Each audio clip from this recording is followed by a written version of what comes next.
Bismillah walhamdulillah wassalatu wassalamu ala rasulillah wa ala alihi wa sahbihi wa man tabi'a hudah amma ba'd.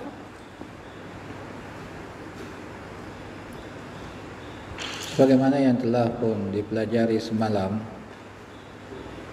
bahawa mentauhidkan Allah merupakan kunci untuk kita memasuki syurga.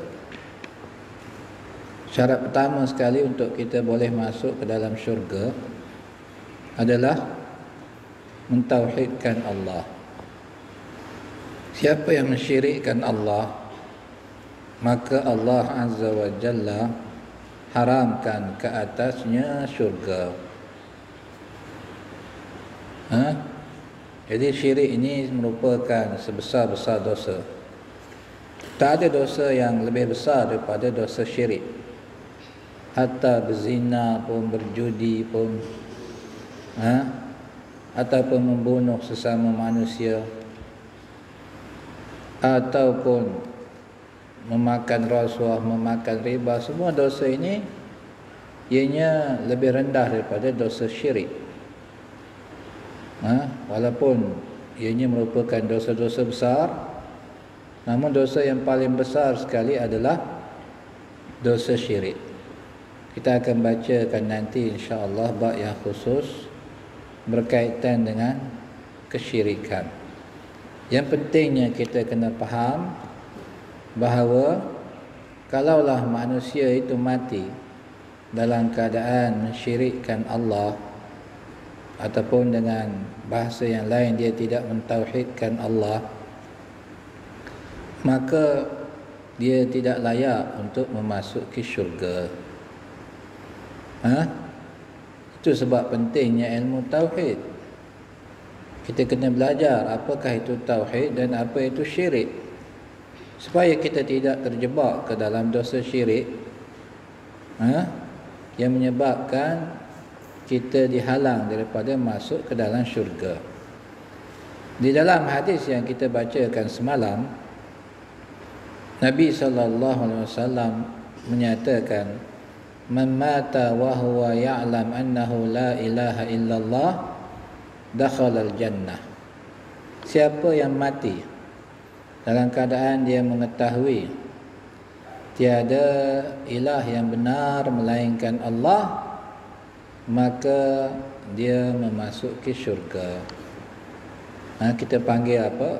Kunci syurga. Siapa nak masuk ke dalam syurga, maka dia kena ada kuncinya. Kuncinya adalah kalimah la ilaha illallah. Bila kita faham makna la ilaha illallah ini dan kita menunaikan tuntutannya, menjauhkan diri daripada perkara yang merosakkannya, maka insya-Allah kita akan dapat memasuki syurga. Insya-Allah nanti dalam bab khusus sebagai tauhid al-uluhiyah, saya akan ceritakan tentang syarat-syarat kalimah tauhid ini. Semalam saya janji nak sebut hari ini.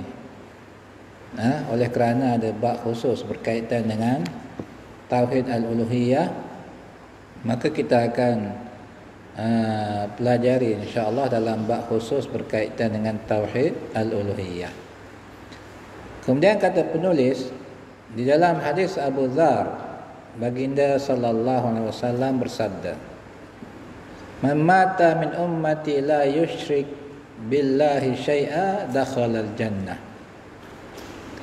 Nabi kata di dalam hadis Abu Dzar, ini riwayat Imam Bukhari, siapa yang mati di kalangan umatku, yang mana dia mati dalam keadaan tidak mensyirikkan sesuatu pun dengan Allah, maka dia masuk syurga.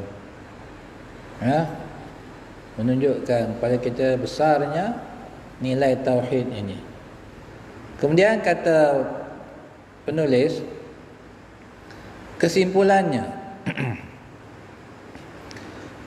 ayat-ayat Al-Quran dan hadis yang banyak menerangkan tentang pentingnya tauhid dan bahayanya syirik. Kita dah belajar hadis-hadis dan ayat Al-Quran tentang tauhid ni dalam kitab tauhid. iaitu pelajaran selepas zuhur. Tapi bagi untuk kitab ini ana sebutkan insya-Allah nanti secara sepintas lalu di dalam syarahan. Yang pentingnya di sini banyak lagi ayat-ayat Al-Quran dan hadis yang menyatakan tentang pentingnya tauhid. Kalau kita betul-betul menghayati Al-Quran, maka kita akan fahami Al-Quran daripada mulanya mengikut susunan mushaf tu, daripada surah Al-Fatihah lagi sampai ke akhirnya surah An-Nas, kesemuanya menceritakan tentang tauhid. Sama ada tauhid ar-rububiyah ataupun tauhid al-uluhiyah ataupun tauhid al-asma' was sifat. Ya ke? Kamu akan dapat memahaminya bila kamu faham apa itu tauhid. Orang yang tak faham apa itu tauhid yang tiga ini, maka dia tak merasakan adanya ayat-ayat yang berkaitan dengan tauhid yang dia baca daripada awal Al-Quran sampai ke hujungnya. Sebab itu penting kita faham tauhid yang tiga ini. Bila antum semua dah faham apa maksud ketiga-tiga tauhid ini, antum baca Al-Quran, maka antum merasakan bahawa Al-Quran daripada awalnya sehingga ke akhirnya menegaskan tentang tauhid. Jadi dengan ilmu lah kita akan merasai keagungan dan kebesaran Allah. Dengan ilmu lah kita sedar bahawa Al-Quran menegaskan tentang tauhid. Maka semestinya orang yang beriman mengambil berat tentang ilmu ini demi kejayaan buat mereka di dunia dan di hari akhirat. Kalau kita nak berjaya dunia dan akhirat, kita kena tahulah bagaimana hendak mentauhidkan Allah. Rugi bagi umat Islam bila mereka belajar tauhid berdasarkan kepada ilmu kalam. Mereka tak faham apa-apa tentang tauhid yang Allah ceritakan dalam Al-Quran. Dari dahulu lagi, semenjak saya kecil lagi, bila hadir ke kelas tauhid, orang dahulu pun mereka buat kelas tauhid. Bila kita hadir, kita tak nampak apa-apa pun tentang petunjuk yang ada dalam Al-Quran dan hadis. Bila ustaz-ustaz ini membacakan kitab tauhid yang berdasarkan kepada ilmu kalam, kita hendaklah faham bahawa sumber akidah kita adalah Al-Quran dan hadis. Bila manusia mempelajari ilmu tauhid berdasarkan kepada ilmu kalam, mereka tak akan sampai kepada petunjuk yang ada di dalam Al-Quran dan hadis. Oleh itu, bila ulama-ulama sunnah mereka menerangkan tentang tauhid, mereka bawa ayat Al-Quran, bawa hadis-hadis yang menegaskan tentang tauhid tersebut. Mereka menghubungkan akidah ini dengan dalil yang ada di dalam Al-Quran dan hadis. Itu ilmu yang sebenar. Orang yang belajar tauhid berdasarkan ilmu kalam, mereka tak sampai kepada pengetahuan yang seperti ini. Kerana ilmu kalam ianya hanya mengusutkan pemikiran manusia, bahkan menjadikan mereka menyimpang daripada kepahaman yang betul. Umat Islam kena mengakui dengan mereka belajar ilmu sifat 20 ini, mereka tak nampak bagaimana sebenarnya mereka perlu mentauhidkan Allah. Jadi kita sebagai orang yang inginkan kebenaran, maka perlu kita bersikap jujur. Baca apa yang dituliskan oleh ulama sunnah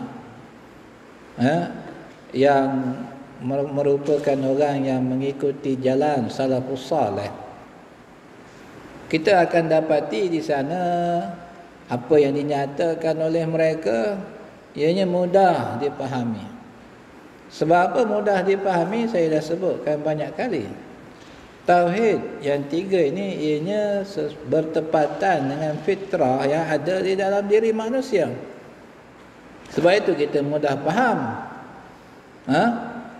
Ilmu yang diambil pada orang kufar, ilmu falsafah barat, ianya hanya akan memesongkan kita daripada kepahaman yang betul tentang akidah kita. Selalu saya nyatakan, Nabi dahulu bila menyampaikan akidah ni kepada sahabat, ada Nabi ajar ilmu falsafah, ada Nabi ambil kalam-kalam Aristo ke ataupun Plato ke di kalangan ahli falsafah barat, untuk mengajarkan ilmu tauhid kepada sahabat. Nabi tak ajar pun ilmu falsafah. Habis kenapa kita generasi yang terkemudian nak belajar agama, nak belajar tauhid, kena merujuk kepada ilmu falsafah? Adakah tak cukup apa yang diajarkan oleh Nabi? Adakah tak sempurna apa yang diajarkan oleh Nabi? Sebab itu kita kena kembali kepada cara salafus salih. Tak perlu kepada ilmu falsafah, mantik untuk kita mempelajari apa yang digelar sebagai usuluddin. Hari ini bila orang hari ini belajar ataupun masuk kuliah usuluddin. Kuliah usuluddin untuk belajar apa? Akidah.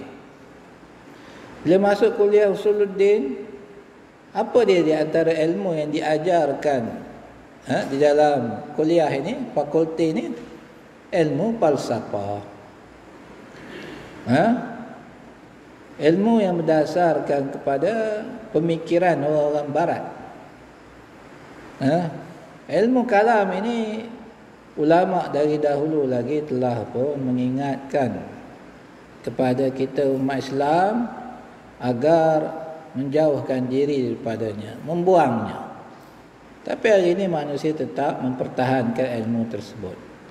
Antum letakkan dalam kepala antum, ilmu kalam perlu kita jauhkan, perlu kita tinggalkan, dan perlu kita membencinya. Kerana apa? Ilmu yang seperti ini akan menghalang manusia daripada memahami akidah yang betul. Jadi sekarang ni kita nak faham tauhid yang sebenar, kita kena belajar tauhid yang tiga. Sekarang ni kita masuk kepada bahagian yang seterusnya. Kenapa tauhid dibahagikan kepada tiga? Bila dinyatakan tentang tauhid yang tiga, hari ini masyarakat telah pun memandang serong kepada tauhid yang tiga ini. Sebahagian daripada mereka menggelarnya tauhid yang menyerupai tauhid orang-orang menyerupai akidah orang-orang Kristian, Trinity. Jadi sekarang ni kita lihat bid'ah itu semakin hari semakin bertapak di negara kita.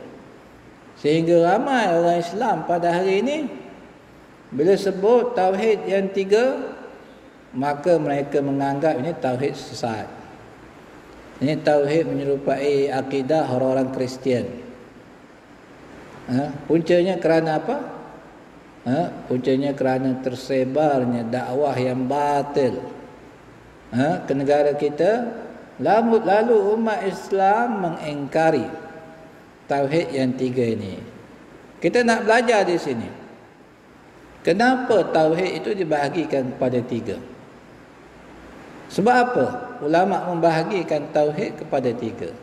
Apakah tauhid yang tiga tersebut?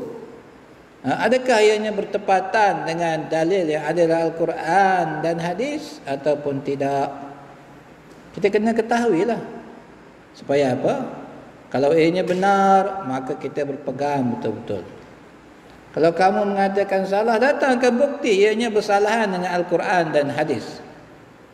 Jangan sekadar kamu mentahmah, mencaci, sedangkan kamu tak tahu pun Apakah yang dimaksudkan dengan tauhid yang tiga ini? Kita kena faham betul-betul akidah kita. Kalau tidak nanti manusia akan mudah disesatkan oleh orang lain.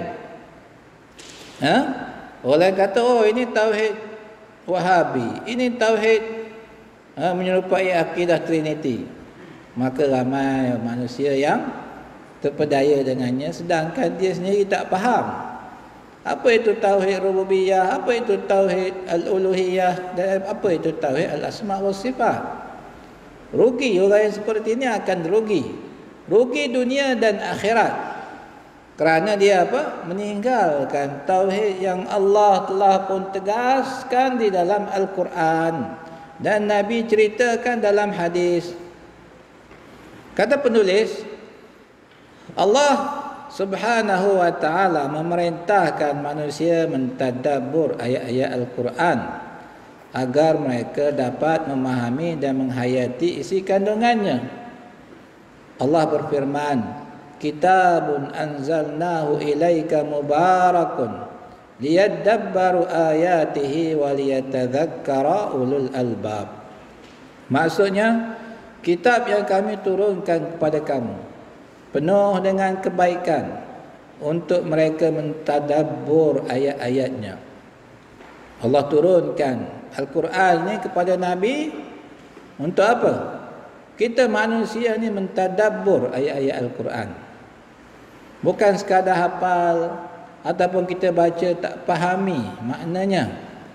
Itu merupakan kerugian yang besar. Betul, baca Al-Quran dapat pahala. Tapi matlamat utama sekali penurunan Al-Quran itu apa dia? Huzaifah. Matlamat pertama sekali penurunan Al-Quran apa dia? Sebab apa Allah turunkan Al-Quran?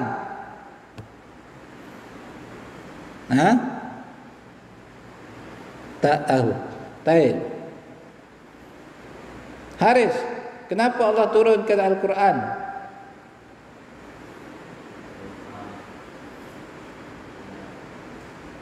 Untuk faham tentang apa?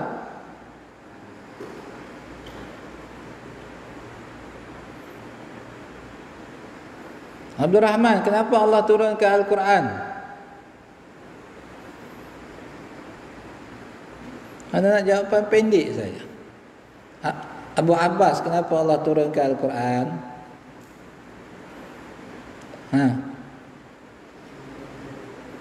Irfa sautak.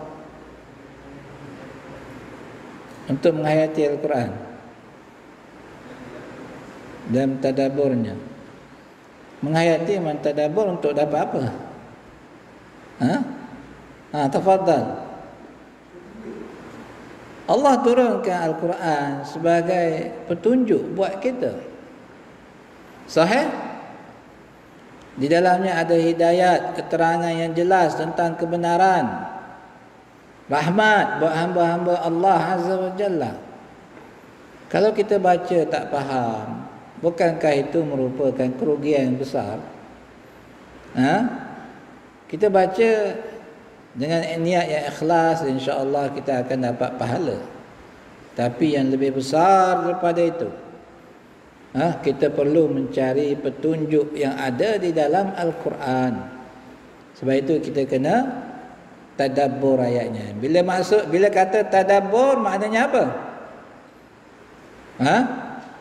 Adakah tadabbur tu maknanya memperbetulkan tajwid? Belajar bagaimana nak membaca Al-Quran dengan lagu yang sedap? Tadabbur membawa makna kita faham maknanya.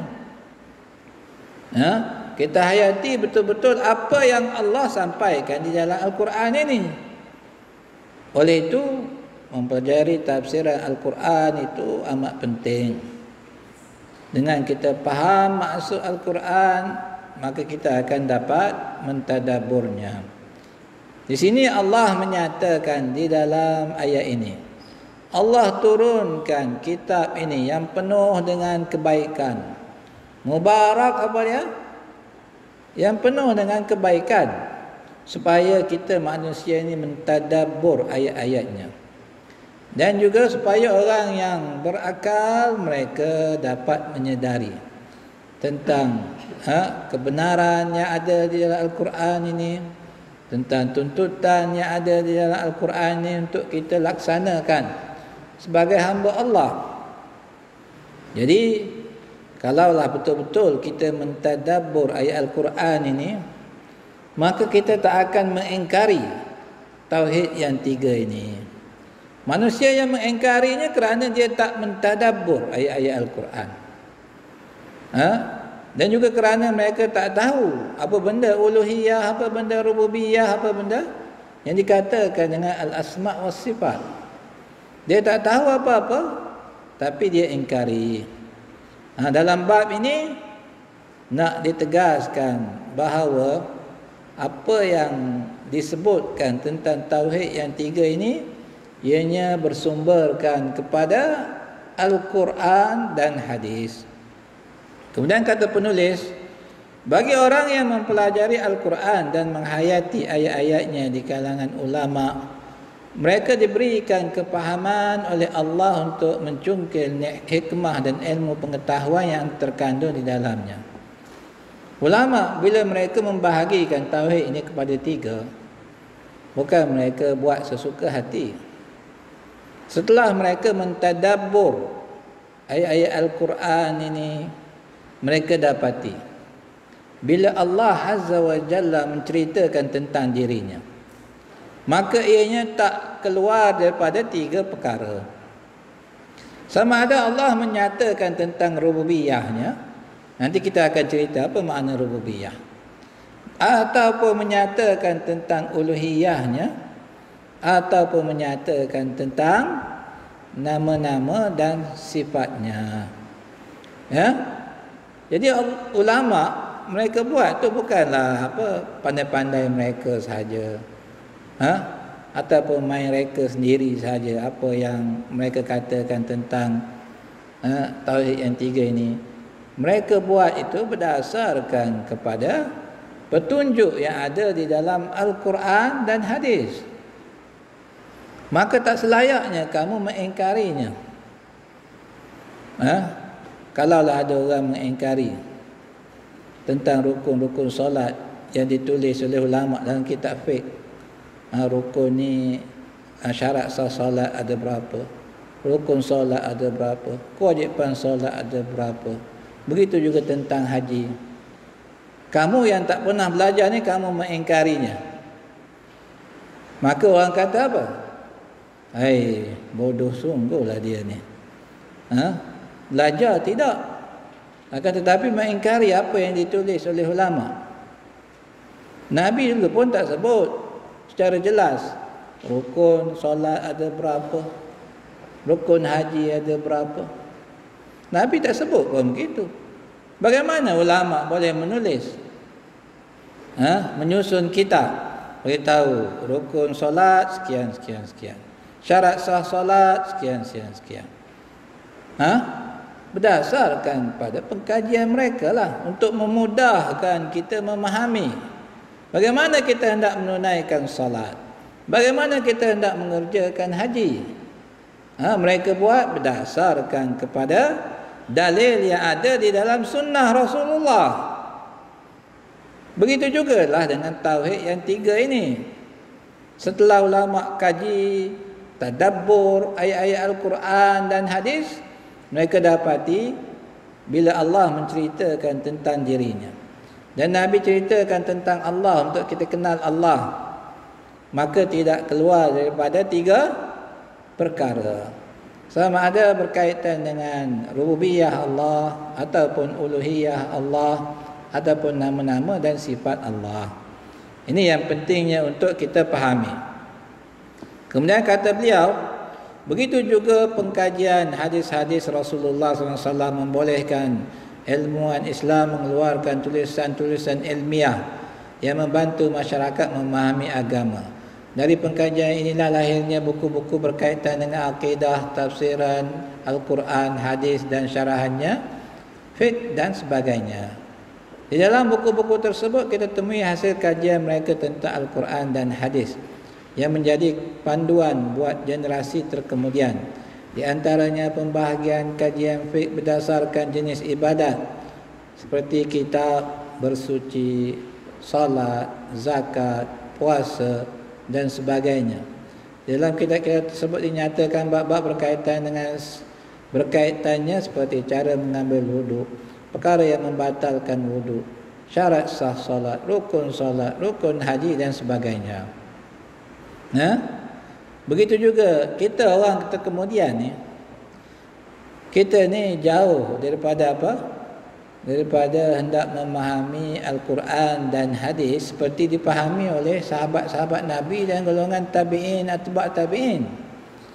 Mereka merupakan generasi yang terbaik di kalangan umat ini. Jadi bila mereka sampai pada mereka Al-Quran dan hadis, mereka dapat memahaminya dengan betul. Sebab apa? Sebab mereka merupakan orang yang jauh daripada kelemahan, kecacatan dan perkara-perkara yang merosakkan diri, daripada perbuatan dikuasai oleh hawa nafsu dan sebagainya. Kita generasi terkemudian ini, untuk kita dapat fahami nas Al-Quran dan hadis dengan betul, maka kita kena apa? Kita kena mengikuti jalan mereka. Lihat apa yang dinyatakan oleh ulama-ulama ini tentang ayat-ayat Al-Quran dan hadis untuk kita fahami dengan baik. Kita tak boleh faham sendiri. Ada pun orang mendakwa bahawa kita buat fahaman sendiri ataupun buat mazhab baru, itu adalah batil. Kita hanya mengikuti generasi yang terbaik di kalangan umat Muhammad sallallahu alaihi wasallam, sebagaimana ulama yang hidup di zaman yang terkemudian ini, mereka mengikuti generasi salafus salih. Begitu juga di dalam kitab berkaitan ilmu tauhid, dibincangkan pembahagian tauhid berdasarkan penelitian isi kandungan Al-Quran dan hadis. Bukan ulama mereka sendiri. Daripada kajian inilah para ulama membahagikan tauhid kepada tiga, iaitu tauhid uluhiyah, rububiyah dan asma wa sifat, untuk memberikan kefahaman yang jelas tentang tauhid kepada umat Islam. Jadi siapa yang belum pernah belajar ketiga-tiga tauhid ini?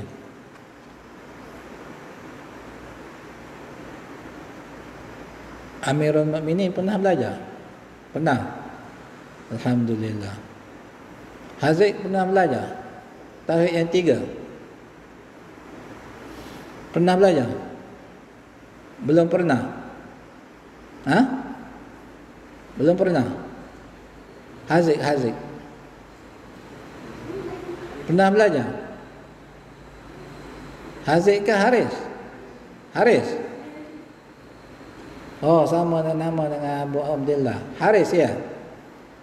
Haris pernah belajar? Pernah. Baik. Jadi sekarang ni, bila mana kita hendak memahami tauhid yang tiga dengan sebenar-benarnya, kita kena lihat penelitian dan kajian yang dibuat oleh ulama, supaya kita dapat faham betul-betul. Pembahagian tauhid kepada tiga bahagian lahir daripada kajian mereka terhadap dalil-dalil Al-Quran dan hadis tersebut. Ini berdasarkan dalil. Jangan kamu mentahmahnya sebagai tauhid yang tidak betul. Situasinya sama seperti apa yang kita temui dalam kitab fiqh berkaitan dengan bilangan syarat sah solat, rukun solat dan sebagainya. Bila umat Islam dah banyak menyimpang di dalam agama, maka ulama perlu jelaskan akidah yang betul. Macam-macam etikad yang batil wujud di kalangan generasi yang terkemudian. Jadi terpaksa ulama tulis kitab untuk jelaskan etikad yang betul dan membantah fahaman-fahaman yang batil yang ditimbulkan oleh manusia yang berpenyakit hatinya. Sebagai contohnya, Nabi Muhammad sallallahu alaihi wasallam tidak menyebutkan syarat sah solat ada 6. Ini contoh dia. Rukun solat ada 13. Ini masalah ni ada juga perbezaan pendapat tentang bilangan rukun solat dan juga syarat sah solat. Ini sebagai contoh sahaja. Apa yang ditulis ulama fiqh dalam kitab mereka lahir daripada kajian terhadap nas tersebut. Mereka buat tu bilangan rukun solat, syarat sah solat tu berdasarkan kajian tentang Al-Quran dan hadis. Kemudian kata dia, ini menolak dakwaan musuh-musuh tauhid yang mengatakan pembahagian tauhid kepada tiga adalah bid'ah, dan ia rekaan Ibn Taymiyah. Mana mungkin ia boleh digolongkan sebagai bid'ah di dalam agama, sedangkan pembahagian tersebut berdasarkan dalil pada Al-Quran dan hadis. Kalau ianya bid'ah, maka kita perlu juga membid'ahkan pembahagian-pembahagian yang dibuat oleh ulama dalam kitab fiqh.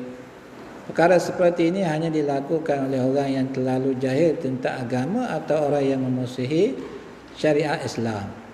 Orang yang memusuhi akidah yang betul sahaja. Yang menjadikan mereka memusuhi tauhid yang tiga ini. Kalau mereka merupakan orang yang ingin mencari kebenaran, mereka akan belajar. Ataupun mereka itu merupakan orang yang mengaku bahawa diri mereka tak tahu tentang tauhid yang tiga ini, maka mereka akan cuba memahaminya. Manusia yang memusuhi tauhid yang tiga ini, sama ada orang yang jahil tentang tauhid ini ataupun dia merupakan orang yang tahu tentang maksudnya, namun dia merupakan pengikut hawa nafsu, lalu dia cuba untuk memesongkan manusia daripada kebenaran yang ada tentang tauhid ini. Kenapa dia tak nak orang faham tauhid yang tiga ini? Kerana sebagai contoh, dia merupakan orang yang melakukan kesyirikan, mengajak kepada amalan-amalan syirik. Bila dia dengar tentang tauhid ini, maka sudah tentu itu merupakan ancaman kepada pahaman dia, pegangan dia. Lalu dia berusaha untuk menakut-nakutkan masyarakat supaya masyarakat tak nampak bahawa amalan yang dia buat merupakan kesyirikan. Apa yang dia pegang merupakan kekufuran. Jadi dia takut-takutkan masyarakat dengan mengatakan bahawa tauhid ini tauhid sesat, menyerupai akidah orang Kristian. Bila masyarakat mendengarnya, maka mereka menjadi menjadi takut. Siapa tak takut kalau kata ini menyerupai etika orang-orang Kristian, etika Trinity. Tentu mereka takut. Ini uslub yang digunakan oleh ahli batil untuk memesongkan manusia daripada kebenaran. Oleh itu kita mengajak ke semua umat Islam agar mereka mengenali tauhid yang tiga ini, supaya mereka sedar bahawa apa yang ada di dalam tauhid ini akan menjadikan mereka mengenal pencipta mereka Allah Azza wa Jalla dan mentauhidkan Allah dengan sebenar-benarnya. Seterusnya mereka selamat daripada i'tiqad yang kufur lagi batil. Jadi insya-Allah pada minggu hadapan kita masuk kepada tauhid ar-rububiyah.